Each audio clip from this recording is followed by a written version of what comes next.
She knew who we were from the very first moment. The war over the color of our grass, the ridiculous fines, the watchful eyes from behind curtained windows.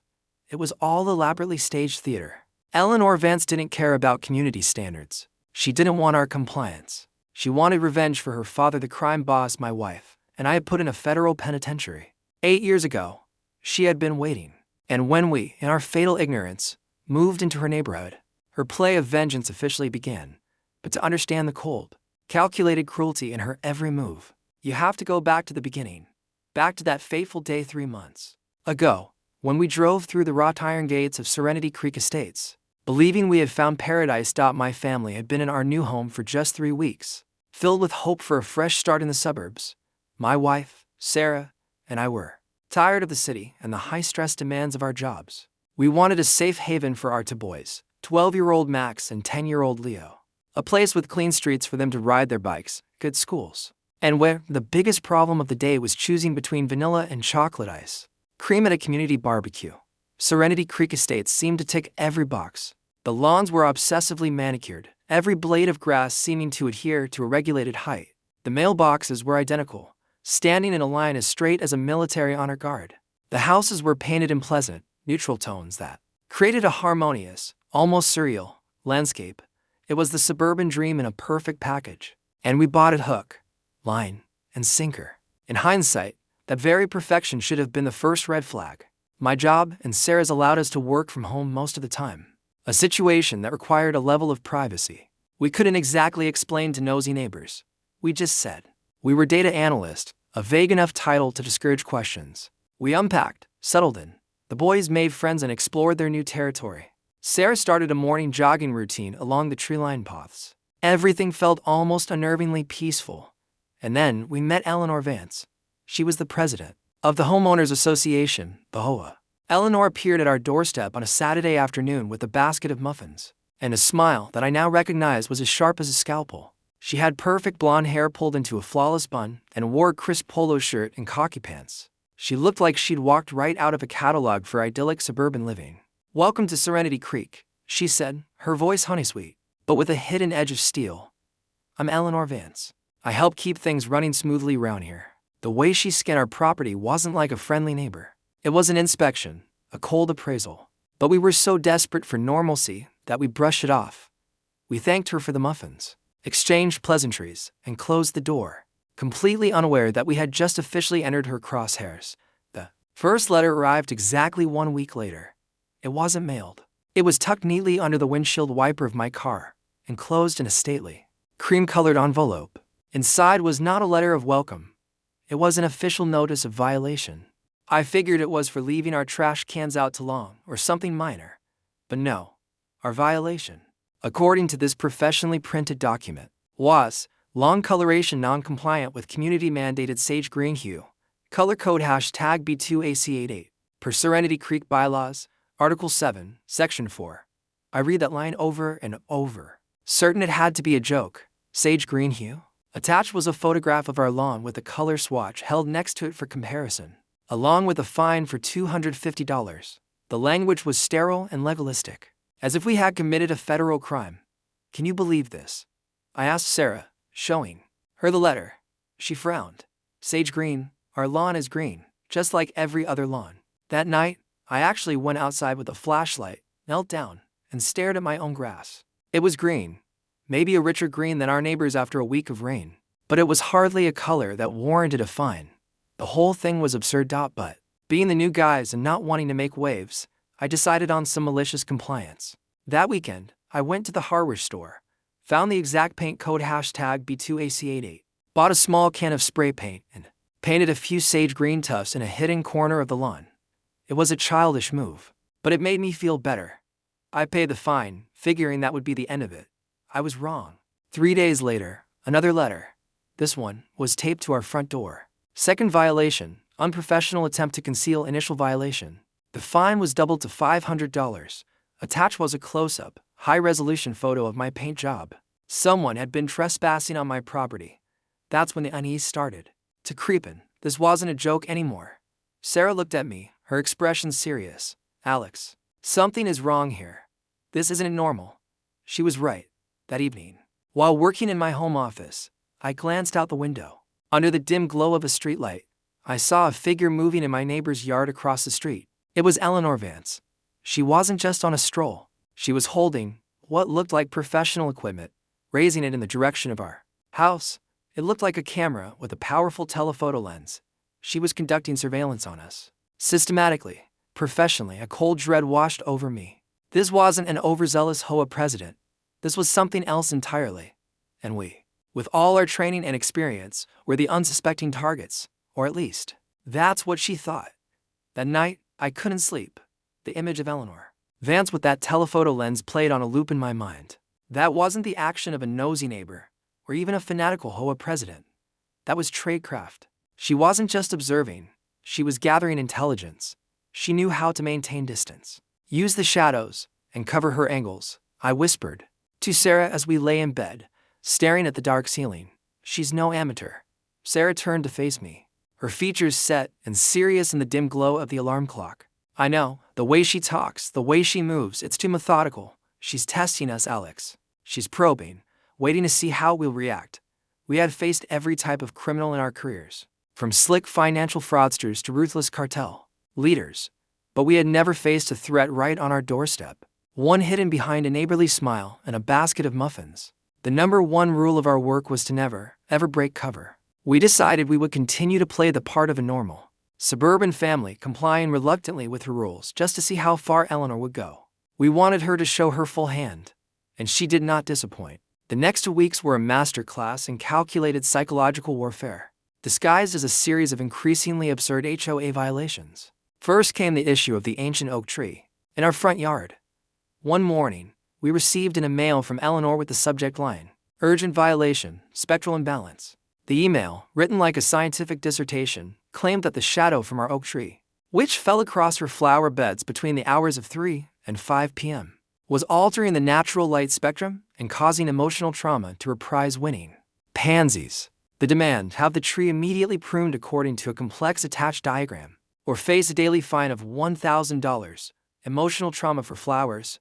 Max, my older son, said over my shoulder, his voice dripping with teenage disbelief. "Dad, is this lady insane?" I wish it were that simple. Next was the garden gnome. It was a goofy housewarming gift from an old friend, and Leo, my youngest, adored it. Eleanor issued another notice, this time for disruption of the community's energy flow. She claimed the gnome's placement was upsetting the feng shui of the entire block, and demanded we move it to a more harmonious location, namely the trash. Each ridiculous violation was meticulously documented with photos, bylaw citations, and legally threatening language. It was clear she was building a file on us, a paper trail to paint us as problem residents. At the same time, we began to notice a subtle shift in our neighbors. Friendly nods became awkward glances. Short chats by the mailbox ended abruptly when we approached. Eleanor was poisoning the well. She was turning us into pariahs, isolating us in the very community we'd hoped to join. But the real turning point, the moment our charade ended and the real fight began, came from my youngest son. Leo came home from the bus stop one Tuesday afternoon, his face pale. His usual cheerful chatter was gone, replaced by a quiet, fearful demeanor. "What's wrong, sweetie?" Sarah asked, kneeling to his level. Leo hesitated. "Mom, Mrs. Vance was talking to me at the bus stop." My heart hammered against my ribs. "What did she say to you?" I asked, keeping my voice as calm as I could. She asked if you and Dad work late a lot. Leo mumbled. "She asked if your offices had lots of computers, and if you have visitors over. She said she just wanted to make sure everyone was safe." Sarah's arm tightened around Leo's shoulder. The guise of concern for safety was sickening. Eleanor had crossed a line. She wasn't just attacking our property anymore. She was using my son as an informant. She was threatening my family. That night, long after the kids were asleep, Sarah and I sat across from each other in the kitchen. The silence was heavy, filled with everything we didn't need to say. "She knows," Sarah finally said, her voice flat and certain. "She doesn't just suspect. She knows who we are." This level of professionalism, the calculated escalation, targeting the kids, this isn't random. It's a targeted campaign, and that's when it all clicked into place. The obsession, the surveillance, the cruelty. It was all rooted in one thing: revenge. I opened my encrypted laptop. It was time to stop playing games. It was time to find out who Eleanor Vance really was. "Let's start with our old case files," I said. Go back 8 to 10 years. Look for any family connections on the high-level subjects we put away. Someone with a reason to hate us this much. The defense was over. From this moment on, we were on the offensive. Eleanor Vance had started a war, but she had no idea that we were going to be the ones to finish it. The hunter was now the hunted. Our home office transformed into a tactical operations center. On the outside, we remained the typical Henderson family. I mowed the lawn sarcastically aiming for a sage green hue. Sarah went grocery shopping. The kids went to school. But inside, behind closed doors and a federally encrypted network, a full-scale investigation was underway. Computer screens filled with lines of code, relationship charts, and legal documents. The quiet tapping of our keyboards was the only sound, each click a step deeper into the dark world of Eleanor Vance. We started by combing through the biggest cases of our careers, the ones that had made our reputation in the financial crimes enforcement network. We weren't looking for common criminals, we were looking for minds that were brilliant, organized, and, most importantly, had a reason to harbor a profound grudge. Focus on the ones where we didn't just make an arrest, but where we completely dismantled their empire. Sarah said, her eyes glued to the screen, scrolling through hundreds of archived faces. Someone who lost everything. The search felt like looking for a needle in a continent-sized haystack. Years had passed, names and faces blurring together. We had made a lot of enemies, but we had an advantage. We knew how they thought. Sarah's instincts told her to start with the small details of Eleanor's behavior. She's meticulous, methodical, and obsessed with control. She analyzed. It's not just chaos. It feels like a military campaign. It reminds me of Silas. The name sent a chill down my spine. Silas Vance. That wasn't just a case, it was a 2-year war. Silas wasn't just a criminal. He was a financial architect, a genius who built a billion-dollar money laundering empire through a web of shell corporations. So complex it was nearly impenetrable.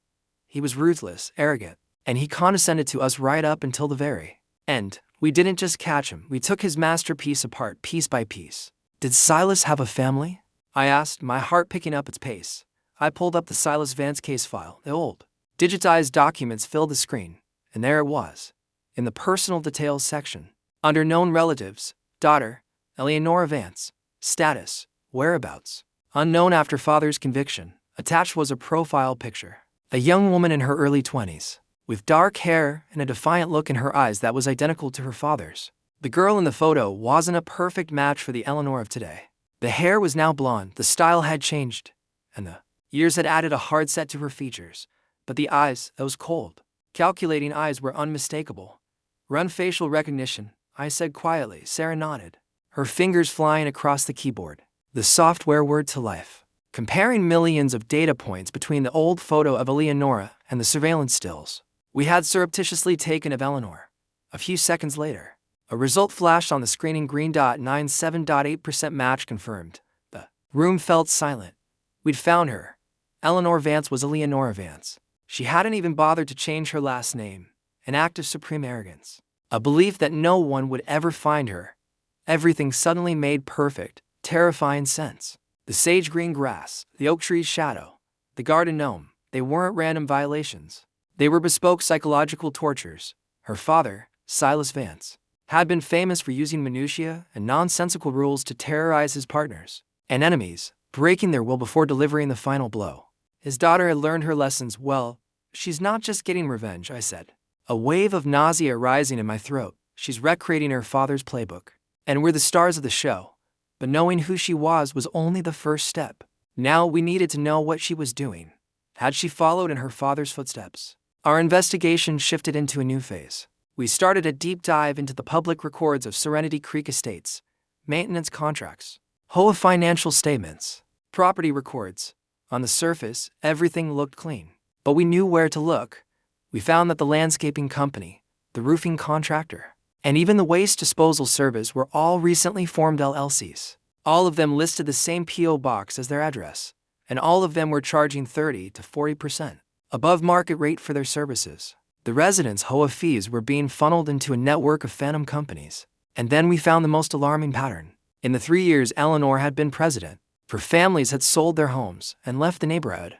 All for sales had one strange thing in common. They sold for 15 to 20% below market value.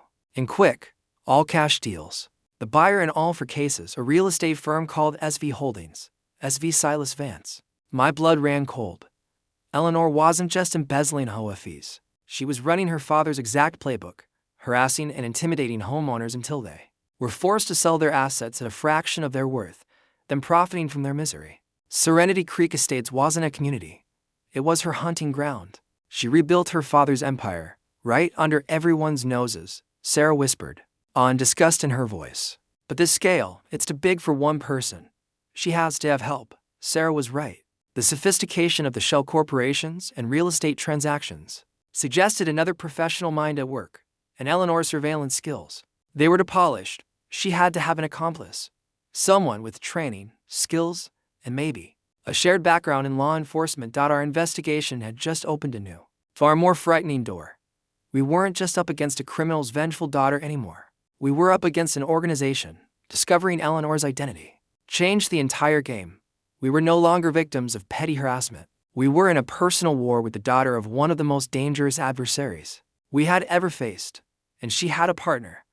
Let's build a profile, Sarah said one evening, after the kids were asleep and a tense silence had fallen over the house. Who is this accomplice?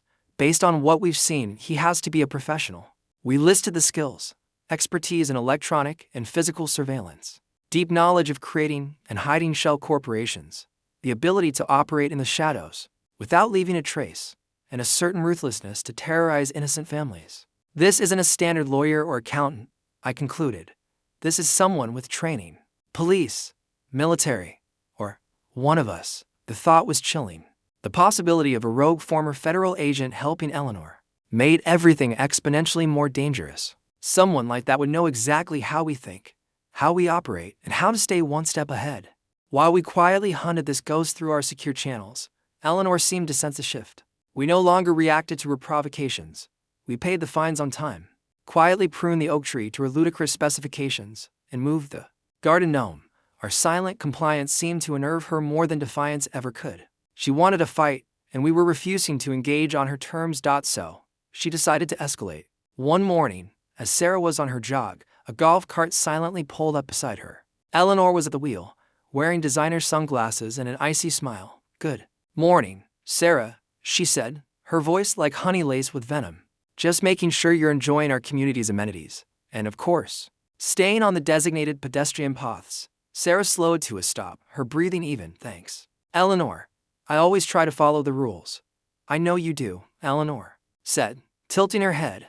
You and Alex are very good at following the rules. It must be an important part of your work and data analysis, isn't it? It wasn't a question. It was a warning. She was letting us know that she knew we were hiding something.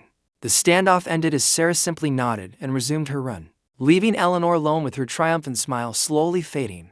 Meanwhile, our search finally bore fruit. After nights of scanning databases of agents who had left the service under a cloud, we found a name: Marcus Thorne, a brilliant former FBI agent, an expert in counterintelligence and corporate fraud. Thorne's career had ended abruptly 5 years ago. After an internal investigation into corruption, the case was dropped for a lack of evidence, but his career was ruined.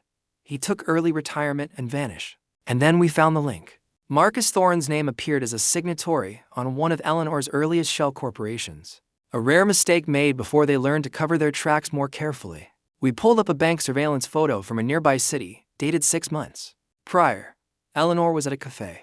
The man across from her, though wearing a hat and glasses, was unmistakably Marcus Thorne. But the connection between Eleanor and Thorne wasn't just a criminal partnership. The truth, as we soon discovered, was far more sinister. Through a trusted old source, we learned the real reason why Thorne's corruption case had been dropped. The key piece of evidence, a damning audio recording, had mysteriously vanished from an FBI evidence locker. Eleanor, somehow, likely through her father's old network, had gotten her hands on that recording. She wasn't partnering with Thorne. She was blackmailing him. She had turned a former FBI agent into her personal puppet, forcing him to use every skill the government had taught him to serve her criminal empire and her personal vendetta. We now understood the full picture. A vengeful criminal heiress, armed with a coerced former federal agent. The threat was no longer theoretical. It was present, and it was lethal. Sensing our silence was an alarming new development, Eleanor decided to play her trump card. She called the local police. 2 police officers showed up at our door on a Thursday afternoon. They looked tired and world-weary. It was clearly not their first call from the president of the Serenity Creek Hoa. Afternoon. Folks, one said. We received a complaint of disorderly conduct and stalking originating from this address. Eleanor was standing on her lawn, arms crossed, with the posture of a persecuted victim. They're constantly watching me, officers, she called out, loud enough for the neighbors to hear. They take pictures of my house. I feel unsafe. It was a brilliant, shameless move to accuse us of doing exactly what she had been doing. I remained calm, inviting the officers inside.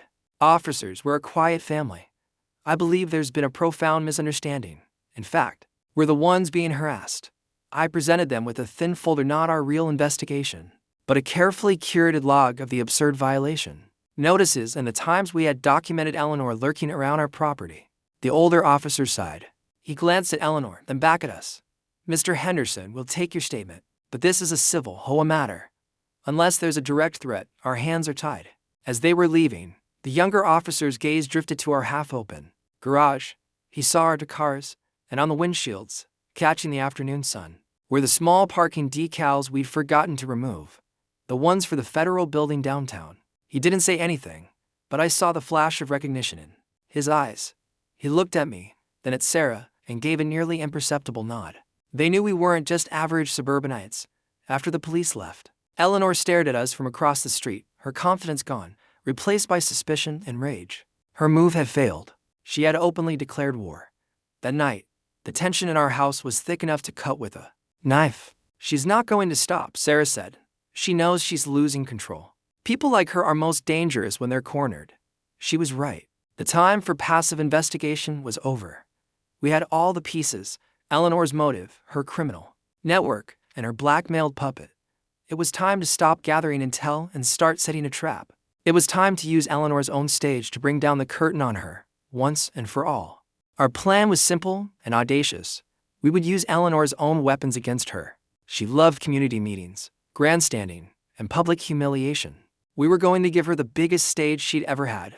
Phase 1 was disinformation. Sarah, in coincidental conversations with the few neighbors who were still friendly, began dropping hints that our family was at its breaking point. We just can't take it anymore, she told an elderly woman down the street, her voice filled with feigned despair. The pressure is too much. We're thinking, maybe we should just apologize and leave for everyone's sake. The rumor spread like wildfire through the tight-knit community of Serenity Creek. Within 48 hours, the entire neighborhood was convinced the Henderson family was about to surrender. Phase 2 was the invitation.